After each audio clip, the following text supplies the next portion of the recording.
Before we begin, please remember that Bariatric Paths is a podcast for inspiration and support. The information shared here is based on personal experiences and insights from our guests. It is not medical advice and should not replace consultation with healthcare professionals. Always speak with your doctor, surgeon, or dietitian to determine what's best for your unique journey. Now let's get started. There's somebody 10 years down the road. There's a version of you 10 years down the road that is cheering you on and saying, go do it, man. Do it. You've got this. That's the version of ourselves that's existing outside of that energetic space where we believe all the things that we've always thought.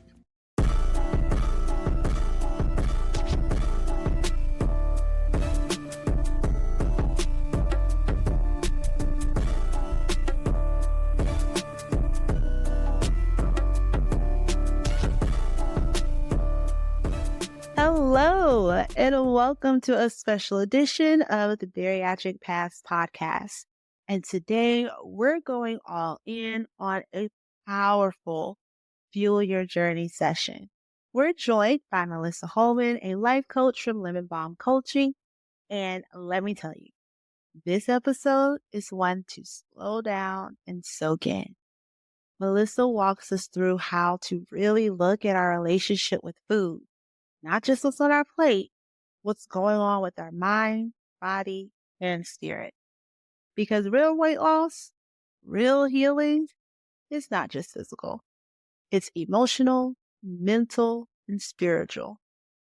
Today's all about getting aligned, getting grounded, and learning how to move forward with intention, not just habits. We're going to explore all this and more today on Bariatric Path. Let's jump right in.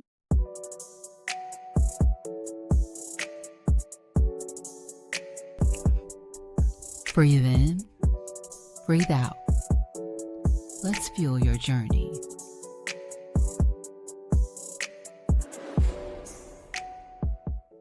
All right, today I'm excited to introduce the guest who is all about helping women reconnect with themselves and reclaim their joy, Melissa Holman. Melissa is a certified life coach, registered aromatherapist, and intuitive healer with over 20 years of experience in complementary healing fields. She's the owner of Lemon Balm Coaching and the host and producer of Lemon Balm Coaching Podcast, where she helps women over 40 who are on the verge of mental and emotional breakdown rediscover their sense of peace, purpose, and excitement for life. Beyond her work, Melissa wears many hats. She lives in East Tennessee, where she cares for her aging father, 2 dogs, 2 cats.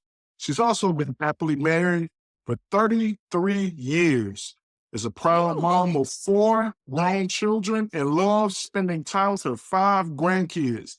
That's a well-spent life. I'm not going to lie to you. She's here today to share her insights on emotional well-being, breaking through burnout, and creating a life that truly feels fulfilling. So let's get into it. Melissa, welcome to the show. Jesse, Jatoya, thank you so much for inviting me.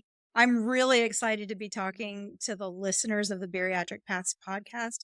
And I've created a resource for all of you. I titled it 5 Tips to Heal Your Relationship with Food. And we're going to understand the emotional and the energetic connection that we have with food, because we were designed to be emotional beings. Mm-hmm. So everything we do has emotion involved, including eating our food.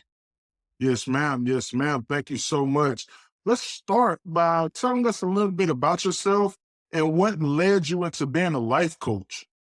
Oh, what led me to being a life coach? I love supporting people. And I'm in my mid-50s now. And it took me a long time to realize what I've been doing my whole life. I don't know if you have that. Like, it's easy to look at other people and see what they're doing. It's very hard to read the label when you're inside the bottle. So it took me a long time to realize I just love supporting people, whether that is, helping a friend out. I just absolutely love working with people. But back in 2018, I graduated from the American College of Healthcare Sciences with my certificate in aromatherapy. And during that training, we were taught a lot about holism. And holism is looking at the whole person, not just a digestive tract, but the whole person, mind, body, and spirit, because we are made up of all three, and all three work together. So that was really my first introduction to the idea of holism. And through working with my clients as an aromatherapist, I realized what I was really doing was coaching them to be well and supporting them with the aromatherapy. So I took it to the next step and just said, that's it. What I want to do is support people to be well. And I use the aromatherapy to help with that. But mostly it's the coaching and support. Okay. And she definitely has a lot of gems. So we're probably going to be going, a lot in this episode. Because the way she words things is just so profound. I love her. Oh, But thank you. no problem. But you're jumping right in, and I'm so excited with that whole body and how important that is to kind of address that in the bariatric or weight loss journey. Can you talk about how do you begin to start that thought process of seeing the whole body and how it's all connected? Seeing the whole body and how it's all connected. How do you start doing that? Oh my gosh. Honestly, it comes with just that realization, that personal realization. I could sit here all day and tell you all about it, but if you're not ready to hear it, it's not going to land. It's that personal realization, that personal spark that hits you and you go, oh my gosh, it's not just about what I'm eating. It's really about who I'm being while I'm eating, what I'm believing while I'm eating, what I'm thinking. It's all of those things. And if your mind and body and spirit are not in alignment and working in harmony, it doesn't matter. You could eat the healthiest food on the planet and your body's going to not know what to do because it has to all be connected, mind, body, and spirit. If I'm sitting here and let's say I'm eating string cheese, right? A little piece of string cheese. And I'm mad, I'm angry, I'm upset, I'm frustrated because my husband piled his stuff over in the corner again and I didn't like that. My body is actually going to shut down. My digestion shuts down because I'm stressed. That's what I mean by your being while you're eating, what you're thinking, what you're believing. If I sit down and I eat that same piece of string cheese, but I'm sitting here going, oh my gosh, I am so excited about this. I know this is a little extreme, but I'm so excited about this piece of string cheese because I know it's good for me and I know it's going to nourish my body. My digestion's going to go, yeah, buddy. Thank you. You're going to start salivating. Everything's going to start turning on and you're going to be processing that string cheese better than if I was sitting there all frustrated and angry. That was a lot. Sorry, that was a big explanation for that question. I'm sorry. That was a good one. Yeah. Never thought about that. Don't eat when you're mad. No. What are some warning signs that someone may have an unhealthy emotional connection with food? Some of the warning signs. Wow. That is a really good question, Jesse. I'm going to refer back to my previous answer. If you find that you're sitting down and you're trying to rush through eating because it's something you have to do, right? Like if you have a job outside of the home and you're given 15 minutes to eat, right? I got to eat, I got to rush.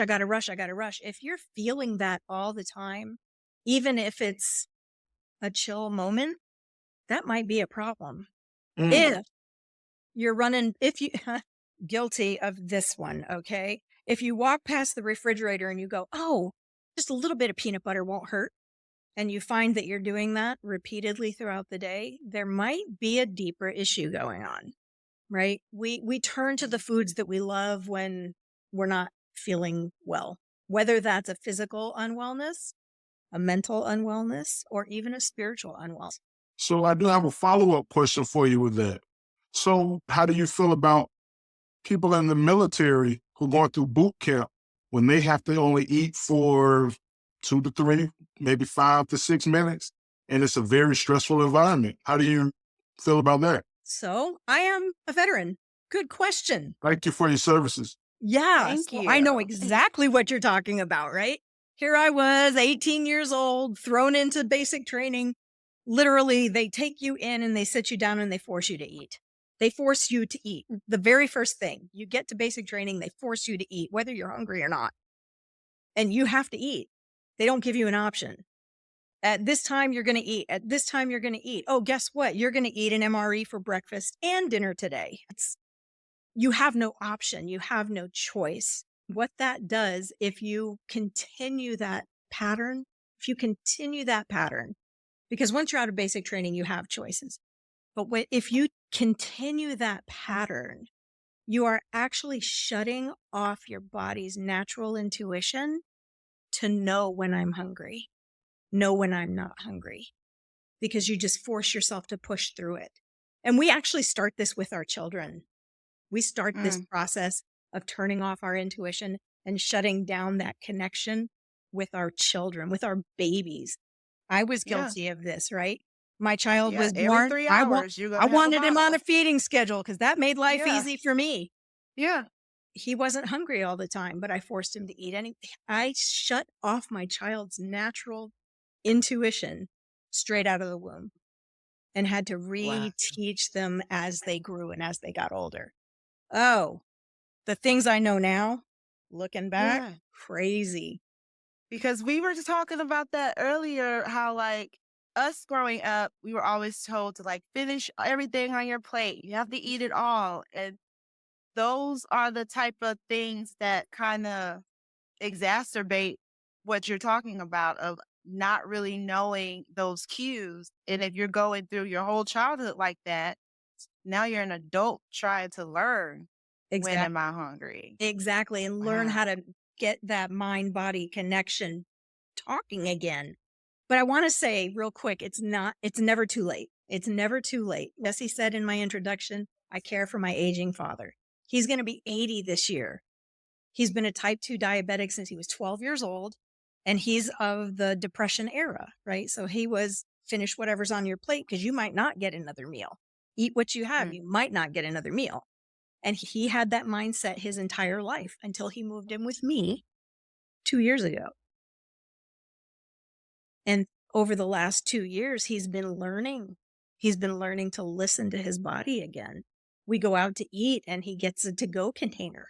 He never used to do that. It is never too late to shift, to transform your relationship with food.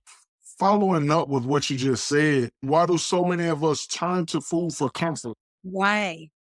Why do we turn to food for comfort? I think there's a lot of reasons. There are so many reasons. I think one of them goes back to infancy. When we're born, what's one of the very first things we do? We seek out the breast, right? We seek out food because our brain is designed to survive. It is literally seeking survival the moment that we're born. And it seeks out that food right away, whether it's breast or bottle, irrelevant. That's what it's looking for immediately, as soon as we're born. It's survival. So that's triggered right away in our brain, food, survival.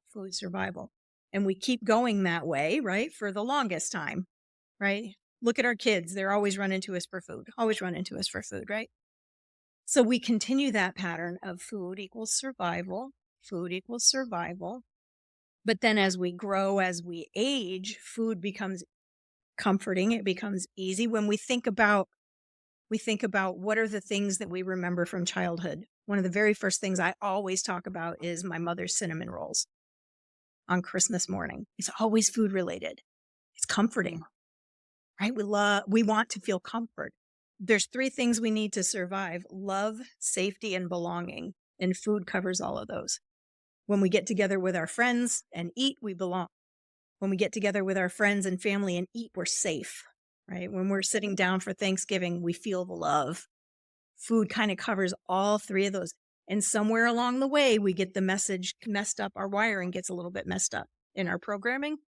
And instead of looking at food as survival, it now becomes safety, right? Comfort, safety and comfort. And how can we start to shift that? Like I said, right at the very beginning, the first thing is just recognizing that the pattern, recognizing our patterns. What is it that I turn to when whatever happens? What is it that I turn to when I feel this way?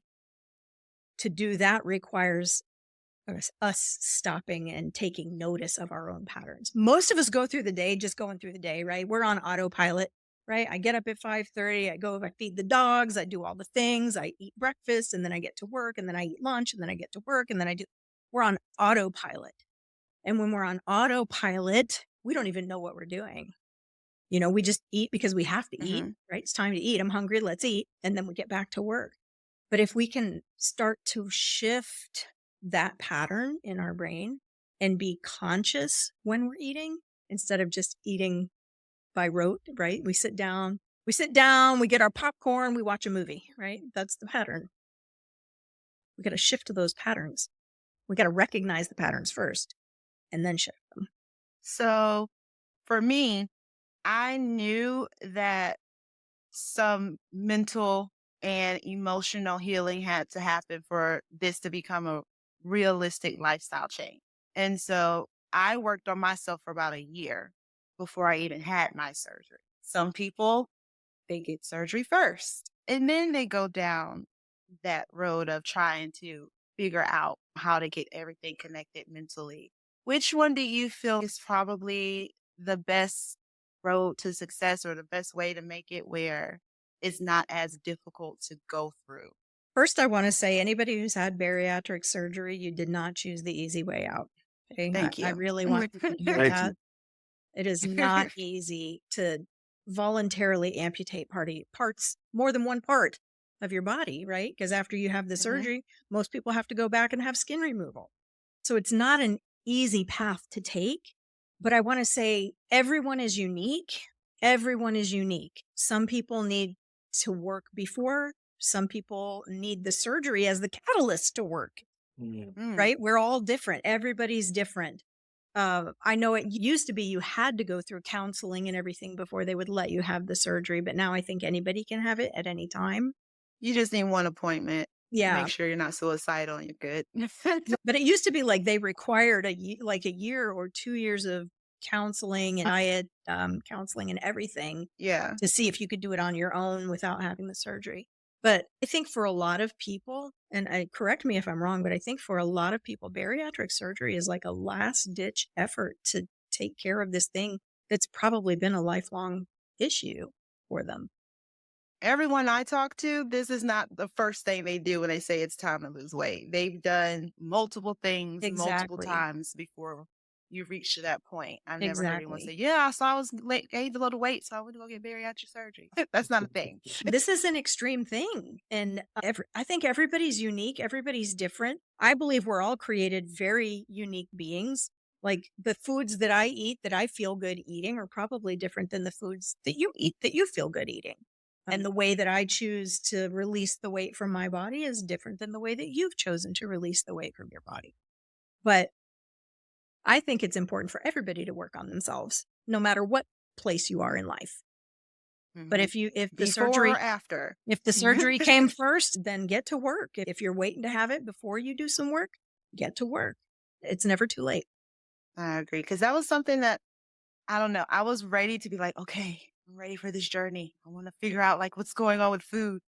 And when I had my one appointment, it was literally like 15 minutes. Yeah. And I was sad. I was like, wait, I'm not healed. Like I didn't have my aha moment. So that's why I personally was like, I need to do more. So I found a therapist and made my own appointments, but it definitely wasn't something that was required or encouraged by my surgeon. So I always think about that because sometimes it just honestly depends on your insurance. Some insurance, you only have to do it for a month and you can go ahead. Some require longer. So it doesn't seem like there's a standard to do that mental check-in either before or after, because even afterwards, they don't have any requirement for checking in with any type of therapist or anything. So I feel like that piece, you're almost like on your own a little bit to be responsible for addressing it. And if you're not there yet, or if you don't even realize it, that can really impact your journey. And then for the people that don't have insurance, they're paying for all of this out of their own pocket. They might not go and get therapy unless it's required, because that's a big chunk of change. Yeah, mine was just $20 copay. Yeah, but without the copay, it's a lot. It's expensive. It's expensive. Yeah. all the way around. That's true too. What role do you think self-awareness plays when you're thinking about the relationship with food? Oh, it's critical. It's critical. Oh my gosh. If you are not aware of the things that you're doing, really, you're just going to be on autopilot and fall back into the exact patterns that got you to where you were before you made the decision to have the surgery. I knew a lady who had bariatric surgery, and she would eat M&Ms for dinner. She would just fill up her little medicine cup sized stomach with M&Ms. She never made any changes. She was totally, I don't know if she was not aware or if she just didn't care, but we have to be, and even if you don't have bariatric surgery, being self-aware and understanding, like, what type of food do I need to be eating to feel well? How much do I need to be eating to feel well? Do I even need 3 meals a day? Because my body, being postmenopausal, I don't eat that much anymore. My digestion's super slow. Do I really need all of that? So being self-aware, I think, is critical when it comes to our relationship with food. Absolutely. A lot of people struggle with all or nothing thinking when it comes to food, right? Yes. How can they shift their mindset toward balance instead of perfection? I want to just address balance real quick. I don't believe balance is possible. I really don't. Even if, Please explain. sure, even if you're just standing, right? Just if we're standing still, there's still motion happening because we're having to shift our weight to be able to stand upright. Think about like a ballet dancer on point. They're shifting their weight all the time to try and balance on point, but there's no such thing as true balance. We can never get to a place where we're perfectly still in any, not possible. So I like to seek alignment and harmony more than that. Like seeking the foods that give my body the vibrational energy that I know I'm talking woo here, but the vibrational energy, right? Everything on the planet is made up of energy, including our food. And when I eat the food, the energy transfers to my body, right? Energy, going back to science in high school, we can't create or destroy it. It can only be transferred. So the foods that I eat, that energy transfers to my body. So looking at the foods, again, this goes back to that intentionality, being self-aware, looking at the foods and realizing this is what I feel. When I eat this, I feel good. When I eat that, I don't feel good. And this goes back to the mind-body connection, right? That intuition, trusting ourselves and knowing what is good and what is right for us. Because everybody is unique, right? I can't tell everybody, you just need to eat a vegetarian diet because some people are sick on vegetarian. You just need to be carnivore. Some people don't feel well on carnivore. We have to really be connected, listening to our bodies. It's hard, right? It's hard. We have to listen to our bodies and trust that intuition. We all know that Oreo cookies really are not good, right? We know this. Right. So it's not like we have to talk about that. Knowing, like, when I eat these foods, I actually feel good. I feel good. I don't feel tired. Oh, do you get the slump after you eat where you just want to go to sleep? Our culture is called the itis. Itis. If you get that, it's a food that your body doesn't really like. Oh, don't say that. That's most of my food. Oh, on the flip side of that, like when we eat, right, all of the blood leaves our extremities, including our head, goes to our stomach to do its work. And I also know that a lot of bariatric patients, their stomach doesn't do this anymore. Yeah. It only works in one way and decreases motility, right? Lose motility when our stomach doesn't crunch in all directions, right? It's supposed to crunch in all directions as it's digesting. But some bariatric patients just get this now, just get the one direction, and they lose that motility. And it takes more energy to digest than it used to take. So it could be that it's just taking a lot longer to digest, and that's why you've got the itis. Or it could be that you're eating foods that your body says, that really makes me not feel so good. I think previously, before surgery, it was just I wasn't eating the right food. A lot of soul food, Thanksgiving, all that stuff just laid me Southern out. girl here, absolutely. Everything fried and bread and everything. All the things that are not good. I do have a follow-up question for you. What are some small, realistic steps that somebody can take to build healthier food habits without feeling overwhelmed? Now, it can be drastic especially with us, I'm going to speak for us bariatric patients. It is very overwhelming when one day you're eating normal and the next day you're all liquids for the next 4 weeks. That is overwhelming. Yeah. So what is something small and realistic somebody can do if they're trying to build those healthier food habits? The very first thing I love to talk to people about when we're talking about eating and shifting a habit around a food is breathing. We're breathing right now. It's not going to add any stress, right? To breathe some more. So doing some intentional breathing before eating. So this is great if you're preparing your liquid diet, right? You're in the kitchen preparing whatever it is, whether it's open up a container and pour it out or you have to make something. While you're doing that, taking deep breaths, slowing your nervous system down, bringing your sympathetic nervous system online because you are stressed. Your body just went through a crap ton of surgery. Your body is stressed. Your mind is stressed. Your spirit is stressed. So taking 10 deep breaths, whether you use box breathing or 5-5-7 is really irrelevant. Stopping and slowing down and taking just 10 deep breaths will trick your nervous system into believing I'm not stressed anymore. You might still be in pain from the surgery, but it'll calm your nervous system down to just take those breaths.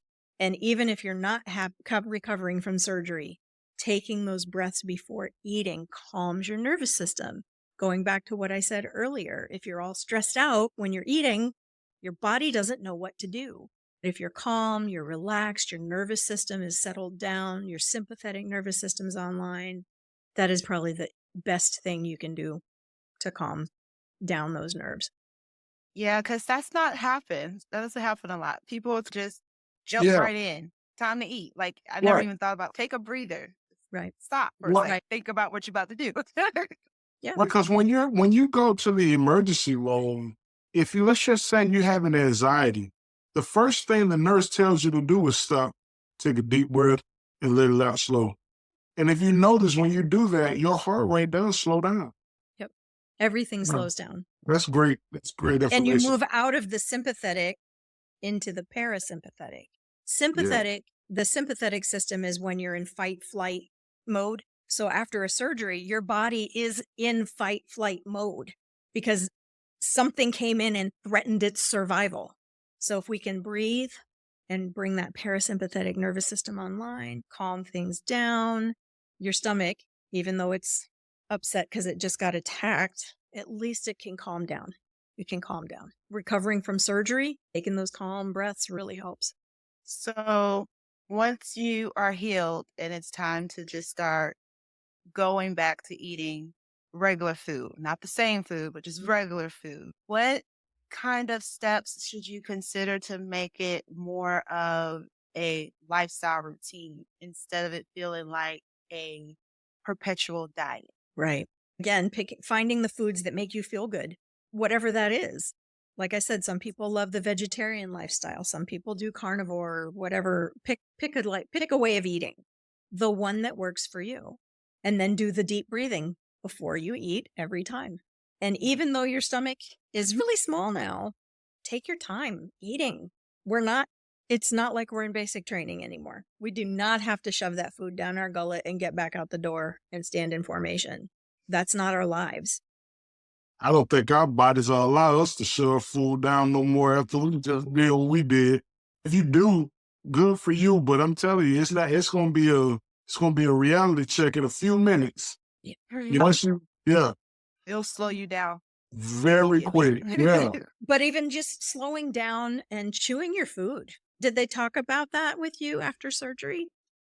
A little, but it's almost, you just have to experience to really take it seriously because you chew how you chew all your life. And I told Jesse, I didn't realize I wasn't a good chewer until after the surgery because I was not chewing enough and swallowing it fast and it wasn't chewed up and I was getting sick. And it took me like several times to be like, Toya, chew more, chew more. So it's like you hear them say, chew, chew, chew, chew, chew, but Yeah. take that swallow too fast and you've only like chewed 2 or 3 times and then swallowed. Yeah. You're going to mess yourself up. Take small bites, put your fork down. Oh, what? Mhm. Take a small bite, put your fork down, move your Right. hand away from the plate. Move your hand away Yeah. from the plate and then chew. And then chew. Your food should feel like baby food in your mouth before you swallow it. And that's not just for bariatric patients. That's for everyone. I think there's so many people out there who have digestive disorders, mostly because they don't chew their food. That's true. Corn should not come out whole. I'm just saying. Wow. Mm. Mic drop on that one. Yeah, Right? for real. It should not come out whole. You should not recognize it when it leaves your body. I have a question. Just to follow up with what you were saying about choosing the good food that's good for you and make you feel good. What about the cheat food? Because that makes you feel good in a different way, but you also have to not overindulge. But how do you address that where it's still included without being harmful to the journey? I don't like the term cheat food because that makes it sound bad. It makes it sound evil. Makes it sound like something you shouldn't do, right? Which goes back to the, I'm going to eat this Oreo or these M&Ms, or if you like fried chicken, I'm going to have some fried chicken, but I'm doing it in a way that's not good. I'm going to eat the thing I love, the thing that triggers dopamine and serotonin release in my brain because it has a happy feeling to it, but I'm doing it in secret. I don't want anybody to actually see I've done it. That's a negative experience that your mind, body, and spirit are going through. And your body's going to go, yeah, you might have felt good for a moment, but now you got diarrhea because you ate something you shouldn't eat. Cheat foods. I don't like the word. I think words really matter. I think food is food. And the things that physically make you feel good and physically make you feel not so well. And this is something I do with my dad all the time, being diabetic. He'll say he'd like to have an Oreo or something. And I ask him, is it worth it? Is it worth it? Sometimes it's worth it. Sometimes the dopamine hit is worth it. Most of the time it's not. If you ask yourself the question, is it worth it? What's going to happen when I eat this? What's going to happen when I choose this? Because it is a choice. What is going to happen when I choose this food? It's just a simple question. And then is it worth it? Sometimes it is. Sometimes, I'm not going to lie. Sometimes the Oreo is worth it. I don't care and I'm eating the Oreo. But most of the time, if you answer that question honestly, it won't be worth it. In my opinion, I have to ask myself that question. I'm not a bariatric patient, but I have to ask myself that question. Is it worth it? Following up with what you just said about is it worth it? Many bariatric patients struggle with old habits trying to creep in. What strategies can help them stay consistent in their new routines? I just had, today is my 4-week anniversary. And Congratulations. thank you. This course is not the easiest, but it's not the hardest. But I do have old habits. No, you can do this. And here I am. I'm like, nah, I'm just going to eat my protein and my vegetables and that's it. So what advice do you have about that? What strategies do you have to help people stay consistent? I love this question because when an old pattern or an old thought comes in, I'm going to say that's an energetic experience. Okay, we're going a little woo-woo again. It's an energetic experience. Thoughts are energy. The thoughts we think are energetic. They are energy. So when an old thought emerges, that's an energetic moment. It's an opportunity for you. It's an opportunity to stop and go, oh, wait a second. Where did that come from? First of all, where did that come from? What triggered that thought? What triggered that thought? Oh, did I just smell Krispy Kreme? What triggered the thought? Right? And then I love this technique. Get out of the space that you just had that thought in, away from the Krispy Kreme. Step away from the thought pattern. Get out of the energetic space that you were just in. And then you can look at it and go, take a deep breath and go, okay, but who am I now? That's who I was. Who am I now? Am I the guy that keeps doing that? I don't think I am. No, I know I'm not. Okay, so what am I going to do instead? It's an opportunity. It's really an opportunity to break those old patterns, those old thoughts that just come in. And I want to say some of those patterns and thoughts probably aren't even yours. Those old thoughts and patterns a lot of them probably came from the outside. People telling you things, people telling you who you are, generational stuff that comes, like everybody in my family is like this, that generational stuff coming back at you. Hold on a second. Where did that thought come from? And now that was me. That was me. That was a part of who I am. I'm not going to beat that person down. That's who I was. And that's who got me here today. Right. But now I've stepped out of that energy. But who am I? And the more you do that, the quicker that pattern becomes. It's not, at first, you're going to have to stop and think about it. Okay, wait a second. Melissa said, when I get those thoughts, stop. Right where I am. Where did that thought come from? Who am I being in this moment? Like, who am I being in this moment? Am I being who I am now, or am I being who I was? Step out of that space, take a breath, and who am I now? Who am I now? And who do I want to be tomorrow? There's somebody 10 years down the road. There's a version of you 10 years down the road that is cheering you on and saying, go, Jesse, do it, man, do it. You've got this. That's the version of ourselves that's existing outside of that energetic space where we believe all the things that we've always thought. One thing I notice is whenever I found myself, and I put it in quotations, craving, because I realize now it's not really a craving. But when I was craving those old foods that I used to love, I started seeing that they were connected to some type of emotion. So when I was stressed, I always wanted ice cream. And so I noticed that, like, after my surgery, I would be like, oh, this craving for ice cream, and it made me stop. Okay, that's something, your body doesn't crave ice cream, but what's going on? What's causing that trigger? So it makes you a little bit more reflective.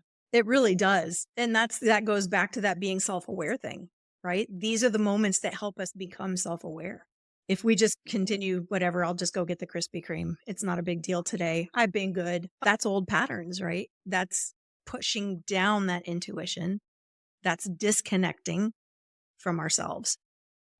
So what are some non-food coping strategies? See that emotional eating is a trigger. How can we address it without food? Yeah, that depends on the person, right? Like, think back to when you were a kid. Like, what were the things you loved doing? What were the things you just loved doing that made you feel good? I like to color. There are so many adult coloring books now. Yep. Get yourself some good colored pencils. And Yeah. then the other question is that you can ask yourself when you have those quote unquote cravings, like, what is it that my body is actually craving? What is it that I'm actually craving? Because it's trying to tell you something. And that's becoming self-aware and realizing, oh, I need some emotional nourishment, or I need some spiritual nourishment, or I'm just really tired. Because a lot of time, like earlier today, I was so tired. I know I could have gotten some quick energy if I'd eaten something, but really what my body wanted was rest. It just needed rest. It didn't need to sleep, but my body just needed rest. So what is it that I'm actually craving in that moment? What are some connections between self-care and food choices? And how can people prioritize themselves more? That is the question of the ages, Jesse. That is Drop where the mic. that is where we are now. We have been rushing and rushing everywhere for decades. Our society, we have all this technology. Look at us. I'm in Tennessee. You're in Georgia. Where are you, Jesse? I'm in Georgia. Yeah. He's in Savannah. Right. So I mean, we're all over the place and we can do this. Yeah. We can get together. Like, technology has made things so amazing, but it's also made us completely forget who we are. It's made us like rush from thing to thing to thing. We've got to slow down. I don't even remember what the question was. I got off on a tangent. But we've got to slow down and just really reconnect with who we were designed to be. I believe we were designed for joy. We were designed for love. We were designed for connection. We weren't designed to sit behind a computer in false lighting all day long. The things we were designed for, we've completely ignored. And we've got to get back to that, who we were designed to be. So I love technology for that, because here we are. Man, I'm making new friends. I love this. Well, So if someone feels like emotional eating is something they need to tackle and they're ready to get started on addressing that, what would you suggest some of their first steps to be? Yeah. Slow down. Just slow down and savor the moments, not just the moments of food, all the moments. Slow down and savor. We don't know how to savor things anymore. We like to eat savory foods, but we don't know how to savor them. So slow down, breathe, savor the moments, like really find the joy in every moment. Even I'm eating my quarter cup of peanuts for my snack. Chew those bad boys until they're not even recognizable anymore. Savor every moment. So you mentioned that you have a resource that you're going to share with our audience, and I read through it. It was awesome. Do you want to give a little overview of what's in the resource that they can go and be able to find on bariatricpaths.com? And we'll also put the link in the show notes. Sure. I created 5 tips to heal your relationship with food. And what it really is talking about is understanding the emotional and the energetic connection. It's not a diet, right? I'm not telling you what to eat or how to eat, but just realizing that food is more than just fuel, right? It's energy, it's emotion, and it's connection. Because when we talk about food, like culturally, it's connection, right? I'm from the South. We eat biscuits and gravy and cornbread and beans, and like that's what we eat. It's a connection to my roots, right? It's more than just food. It's connection. We need what to survive? Love, safety, and belonging. It's connection, being connected with each other. And it's just a really great little resource for you. It's free. And I just invite you to download it and learn about that energetic connection. I'm so happy. I love this. This was awesome. Melissa already said she's coming back. So if there's any topic you guys would like to discuss with Melissa or you want us to talk about next time, make sure you go to bariatricpaths.com, leave us a comment or an email, and we'll be sure to include it in our next conversation. But if they want to go ahead and work with you now, where can they find you, Melissa? I'm on Instagram, just at Lemon Balm Coaching. I just post there 3 or 4 times a week just for people to get information. They can go to lemonbalmcoaching.com. And I do have a free Facebook group. It's a private Facebook group for women. Sorry, Jessie. For women over 40. Sorry. It's a good group, though. It's a good group. I Called got it, and I'm not 40. So I'm Reignite special. Your But flame. get 40 first. So I'd love to see you have over to the group. change the membership quota. Sorry, Jessie. Well, I do work with men. It's just we all have a specific That's your niche. niche. I'm just messing with you. Yeah, That's but your niche. I do have male clients as well. I'm open to working with anyone. Thank you. How you feel, Jessie? You feel good now? Refreshed? That feel Feel complete. refreshed. I have a different relationship. We'll make sure tonight when I go and eat I'm about to get ready to eat my 3rd meal. I'm gonna try that. I'm gonna take a deep breath and I'm just gonna enjoy it. Because that's one thing that you said in here that kind of stuck with me. And I'm just gonna sit here and I already eat slow now, but I'm gonna eat slower and see how that works for me. And just savor it, right? Enjoy it. Yeah. Even taking your supplements, because I know you guys have to take a ton of supplements because you don't get that stuff from your food anymore. Yeah. Enjoy the process of taking your supplements. There is something to be said for giving thanks. I'm going to give thanks for this liver pill. Yeah. Even that, even the supplements. I love it. Thank you, Melissa. We'll see you next time. Was it that everything? Big shout out to Melissa Holman again for dropping by and giving us all the insight that we can use about reminding us that this journey isn't just what's about on our plate, but it's about how we are caring for our whole selves. So take a moment today, check in with your mind, your body, your spirit. You deserve that kind of love and attention. And don't forget, Melissa put together a special freebie just for you. 5 tips to heal your relationship with food. You can find it in the show notes or over on our website at bariatricpaths.com. Go grab it. It's a beautiful place to start or reset your healing journey. And remember, fuel your mind, fuel your body, and fuel your journey because you are worthy of every step. Your path is yours, and you are not alone. Go out there and crush it. Bye. Thank you for tuning into Bariatric Paths. If you found today's episode inspiring or helpful, don't forget to subscribe, leave a review, and share it with someone who might benefit. Stay connected with us at bariatricpaths.com, where you'll find resources, updates, and all the details about our annual conference happening this fall in Atlanta, Georgia. It's your chance to connect, learn, and celebrate your journey alongside an incredible community. Join the conversation with our Facebook group, Bariatric Paths, Your Journey, Your Tribe, and follow us on all social media at Bariatric Paths for daily support and inspiration.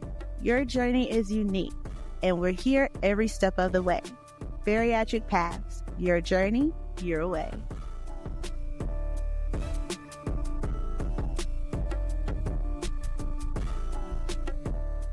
The views and stories shared on the Bariatric Paths podcast are for informational purposes only and not a substitute for professional medical advice.